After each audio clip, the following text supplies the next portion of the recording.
Hello guys, இந்த video என்ன பார்க்க போறோம்னா ஃபர்ஸ்ட் 10,000 எப்படி சேர்க்கறது தான் வீடியோவில் பார்க்க போகிறோம்.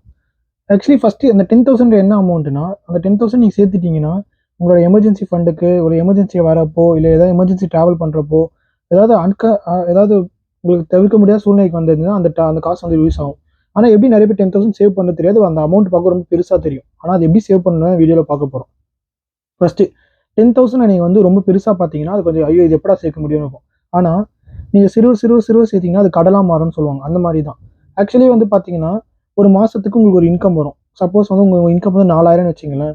இந்த 4,000ல் 4,000 ஸ்பெண்ட் ஆகாது. நீங்கள் நல்லா கால்குலேட் பண்ணிங்கன்னா தெரியும். 4,000 நீங்கள் ஸ்பெண்ட் பண்ணணும்னு பண்ணீங்கன்னா மட்டும் தான் 4,000 காலி ஆகும். 4,000 ஸ்பெண்ட் ஆகவே ஆகாது. யோசிச்சு பாருங்களேன்.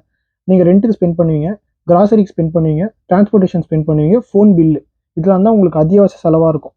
இல்லை கார் வச்சிங்கன்னா கார் இன்சூரன்ஸ், இந்த 5 விஷயம் தான் மோஸ்ட்லி ஸ்பெண்ட் ஆகும். அது அந்த கார் இன்சூரன்ஸும் அந்த டிரான்ஸ்போர்ட்டேஷன்லேயே வந்துடும். ஸோ இது எல்லாமே வந்து டிரான்ஸ்போர்ட்டேஷன், ஃபுட்டு, ரெண்ட், இது 3 தான் ரொம்ப அத்தியாவசியம். அப்புறம் ஃபோன் பில் அது $45 $50 என்னமோ வரும். ஃபோன் வாங்கியிருந்தீங்கன்னா அதுக்கு ஒரு பில்லு கொஞ்சம் எக்ஸ்ட்ராவாக இருக்கும். இதுக்கு தான் நீங்கள் செலவு பண்ணுவீங்க. அதை தவிர இருக்க எல்லா செலவுமே உங்களை வந்து வாண்ட்ஸ், அதில் வர உங்களுக்கு நீடு கிடையாது. நீங்கள் தேவையில்லாமல் பண்ணுறதா இருக்கும். பண்ணலாம், தப்பு கிடையாது. ஆனால் எவ்வளோ பண்ணணுன்றதுல தான் கணக்கு இருக்குது. இப்போது நிறைய பேருக்கு இந்த இந்த நீட்ஸோட செலவுலாம் முடிஞ்ச அப்புறமா கொஞ்சம் காசு இருக்கும். அது காசு அவங்களுக்கு இருக்கும்போது பரபரன்னு இருக்கும். வேற செலவு பண்ணலாம், இங்கே போகலாம் அங்கே போகலாம் தோணும்.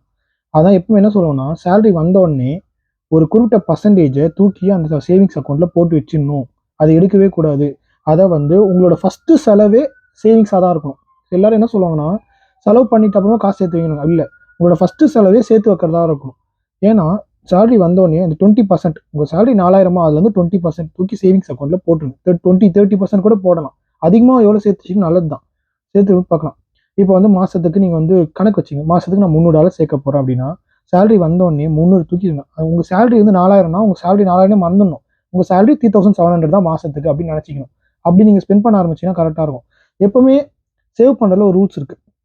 நம்ம சேலரி இதுதான் பார்த்தோன்னா அந்த சேலரி ஸ்பெண்ட் ஆகிட்டு இருக்கும். இப்போ நீங்கள் சப்போஸ் வச்சிங்களேன், உங்கள் கையில் வந்து 2,000 தான் சேலரி இருக்குது அப்படின்னா, நீங்கள் வந்து 4,000 செலவு பற்றி யோசிப்பீங்களா? இல்லை.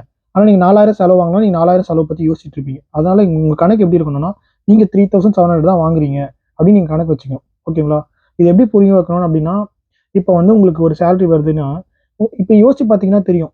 கம்மியாக சேலரி வாங்கும் போது செலவு இருக்கும், அதிகமாக வாங்கினாலும் செலவு இருக்கும். எவ்வளோ சம்பாரிச்சாலும் பார்த்தா நிறைய பேர் போவாங்க. அது காரணம் என்னன்னா, இன்கம் அதிகமாக நம்மளோட செலவும் அதிகமாகினே போகிறோம். அதுதான் ஆக்சுவலி பிரச்சனையே. இப்போ இன்கம் அதிகமாச்சுன்னா ரெண்ட்டும் வந்து நிறைய பேர் ஜாஸ்தி ஆக்குவாங்க. இப்போ வந்து இன்கம் கம்மியாச்சுன்னா அதுக்கேற்ற மாதிரி செலவு பண்ணுவாங்க. ஆனால் சில பேர் என்ன பண்ணுவாங்கன்னா, இன்கம் அதிகமாச்சுன்னா கார் வாங்குவாங்க. அப்போ இன்னும் அதிகமாச்சுன்னா நல்ல கார் வாங்குவானுங்க, அப்புறம் நல்ல வீட்டுக்கு போவானுங்க. அது இன்கம் அதிகமானாலும் அதே லைஃப் ஸ்டைல் ஃபாலோ பண்ணிங்கன்னா உங்களுக்கு காசாக சேமிக்க முடியும். ஸோ இதுதான் ஆக்சுவலி கான்செப்ட். இப்போ சேர்த்து வைக்கிறது எப்படி ரூல்ஸ் பார்த்தீங்கன்னா, சப்போஸ் உங்கள் மாதம் சம்பளம் 4,000னா 4,000 நீங்கள் மறந்துடணும். உங்களோட சம்பளம் 3,500 3,700 தான் ஞாபகம் வச்சுக்கணும். மீதி காசை தூக்கி சேவிங்ஸில் போட்டுணும். ஒரு இன்கம் வந்த உடனே அந்த ஒரு குறிப்பிட்ட பர்சன்டேஜ் தூக்கி சேவிங்ஸ் அக்கௌண்ட்டில் மாற்றினா அதை தொடவே கூடாது. அதை மறந்துடணும். உங்கள் சேலரி 3,500 தான்ப்பா, இதை வச்சு தான் நான் மாதம் வந்து ரன் பண்ண போகிறேன் மைண்ட் செட்டில் நீங்கள் பண்ணீங்கன்னா உங்கள் கையில் சேர்க்க முடியும். மாதம் சேர்த்துனே இருந்தீங்கன்னா யோசிச்சு பாருங்களேன். உங்கள் ஒரு மாதத்துக்கு நீங்கள் $500 சேர்க்குறீங்கன்னா 12 மாதத்துக்கு எவ்வளோ? $6,000. இதுதான் கணக்கு. அப்போ அடுத்தது ஸோ உங்களால் வந்து 16 மந்த்ஸில் $10,000 மேக் பண்ண முடியும். இதுதான் ஆக்சுவலி கணக்கு பண்ண முடியும். இப்போது $500 நீங்கள் சேர்க்குறீங்க, உங்களுக்கு இன்கம் அதிகமாகுதுன்னா $700 சேர்க்க ஆரம்பிக்கலாம். ஸோ சேர்த்து வச்சிங்கன்னா ஈஸியாக $10,000 உங்களால் ஈஸியாக மேக் பண்ண முடியும். ஓகேங்களா?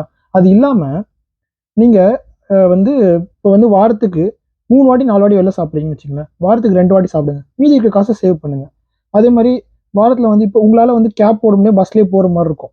ஸோ அந்த டைமில் பஸ்ஸில் போய்க்கலாம். இந்த டைம்லலாம் உங்களால் காசு சேர்த்துக்க முடியும். அந்த டைம்லாம் காசு சேர்த்து வச்சு தேவையில்லாத செலவுலாம் பண்ணாமல் குறைச்சிங்கன்னு வச்சிங்களேன், இப்போ உங்களுக்கு சில இடத்துக்கு போகணுன்னே ஆசை இருக்கா, சில பேர் கம்பல் பண்ணுவாங்க போவீங்க, அந்த இடத்துல போவாங்க, ஹோட்டலில் ஸ்பெண்ட் பண்ணீங்க, அந்த வெளியில் இருக்க இடத்துக்கு ஸ்பெண்ட் பண்ணுவாங்க, ஸ்பிட்டு போடுவாங்க, அதுக்கு நீங்கள் பே பண்ணுற மாதிரி இருக்கும். ஆனால் உங்களுக்கு அந்த இடத்துக்கு போகிற இன்ட்ரெஸ்ட்டே இருக்காது, கூப்பிட்டாங்க போயிருவீங்க. அதுக்கெலாம் நீங்கள் நோ சொல்லலாம். அந்த காசெல்லாம் நீங்கள் சேர்த்து வச்சிங்கனாலே நீங்கள் ஒரு மாதத்துக்கு எடுத்துக்கங்க, ஒரு மாதத்துக்கு உங்களோட செலவெல்லாம் எடுங்க. தேவையில்லாமல் எவ்வளோ செலவு பண்ணுறீங்கன்னு பார்த்தீங்கன்னாலே ஈஸியாக 500 to 600 ஈஸியாக வரும். தேவையில்லாமல் செலவு பண்ணுது. கிரேவிங்ஸ் வந்தால் வெளில சாப்பிடுவோம். இது ஒரு புது ட்ரெண்டாக போயிடுச்சு. ஸ்ட்ரெஸ் ஈட்டிங் வெளில சாப்பிட்றது, மூட் அவுட்டாக இருக்குது வெளில போகிறது, சுற்றுறது, ஃப்ரெண்ட்ஸு கூப்பிட்டாங்க வெளில போகிறது, சம்மர் டைமில் வந்து ட்ரிப்பு பிளான் பண்ணுறது. ஓகே, இதெல்லாமே பண்ணலாம். ஆனால் லிமிட்டாக இல்லாமல் யாராச்சும் கூப்பிட்றாங்கன்னு சொல்லிட்டு நம்ம தேவையில்லாமல் செலவு பண்ணுறதே நம்ம ஒரு மாதத்துக்கு கன்ஃபார்மாக 500 டிஃபால்ட்டாக பண்ணுற இருக்கும். அந்த 500 சேர்த்து வச்சாலே 12 மாதத்துக்கு 6,000. இந்த கணக்கு வச்சாலே உங்களுக்கு ஈஸியாக காசு 10,000 ஈஸியாக மேக் பண்ண முடியும். ஸோ இதுதான் ஆக்சுவலி மேட்ரு.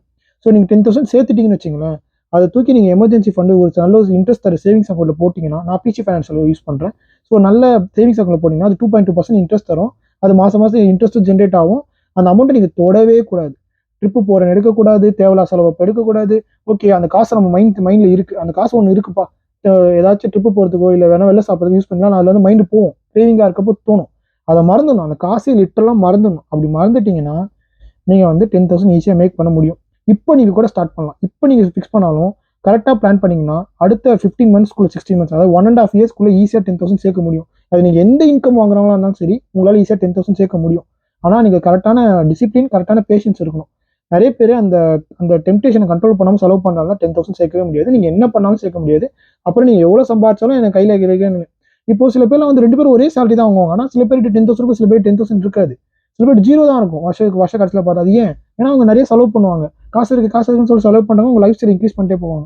ஆனால் இன்னொருத்தர் கரெக்டாக பிளான் பண்ணி டிசிப்ளினாக இருப்பான். உங்களை யாரும் ரொம்ப சிக்கனமாக இருக்க சொல்ல, ரொம்ப கஞ்சத்தனமாக இருக்க சொல்ல. செலவு பண்ணலாம், எல்லாமே இருக்கும். ஆனால் ஒரு லிமிட், உங்களுக்குன்னு ஒரு பவுண்டரி இருக்கணும். மாதத்துக்கு நான் இவ்வளோ தான் பண்ண போகிறேன், இந்த காசை சேவ் பண்ண போகிறேன்னு வச்சிங்கன்னா ஃபியூச்சருக்கு கொஞ்சம் யூஸ் ஆகும். இல்லைன்னா தேவையில்லாத ஒரு செலவு வரும், தேவையில்லாத ஒரு எமர்ஜென்சி வந்துச்சுன்னா அந்த டைமில் உங்களால் எதுவுமே பண்ண முடியாமல் போகும். கடன் வாங்குற மாதிரி இருக்கும், கிரெடிட் கார்டு லோன் எடுக்கிற மாதிரி இருக்கும், இன்ட்ரெஸ்ட் அதிகமாக போகும். அப்போது உங்கள் கூட ஃப்ரெண்ட்ஸாக கூப்பிட்டு செலவு வச்சவன் எவனும் கூட இருக்க மாட்டான். நான் அனுபவத்தில் சொல்கிறேன். ஸோ உங்கள் கரெக்டான செலவை நீங்கள் கரெக்டாக பிளான் பண்ணிங்கன்னா ஈஸியாக 10,000 மேக் பண்ண முடியும். தேங்க்யூ.